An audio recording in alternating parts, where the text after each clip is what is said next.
أصعب مبلغ هتمسكه في حياتك هو أول دولار من الإنترنت. مش عشان هو صعب، بس عشان أنت بتبقى تايه بين 100 طريق. النهاردة أنا مش جايب لك طريقة سحرية، أنا جايب لك السيستم اللي يخليك تجيب أول عميل وتستلم فلوسك وأنت مطمن حتى لو ما عندكش خبرة سنين.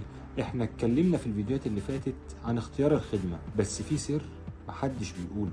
ما تختارش حاجة الكل بيعملها، اختار مشكلة متكررة زي إزالة خلفية الصور للتجار أو كتابة وصف منتجات، حاجات تاخد منك دقايق بس قيمتها عند العميل كبيرة. المبتدئ الذكي هو اللي بيبدأ بخدمة صغيرة تخلص في يوم عشان يجمع تقييمات بسرعة. كتير بيسألوني أشتغل ببلاش عشان أجمع بورتفوليو، وردي بيكون لأ، اشتغل بسعر تجريبي مقابل تقييمات.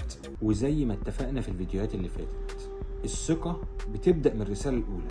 العميل مش محتاج يشوف شهادتك، محتاج يشوف إنك فاهم مشكلته وبتقول له أنا هحلها لك في ساعتين، ولو النتيجة ما عجبتكش نتحاسب. وصلنا للنقطة اللي الكل بيخاف منها، الفلوس. اطلب حقك بشياكة زي ما اتعلمنا، وأول ما تستلمها هنا تبدأ مرحلة العميل الدايم. اعرض عليه ميزة إضافية، قول له أنا معاك في أي تعديلات.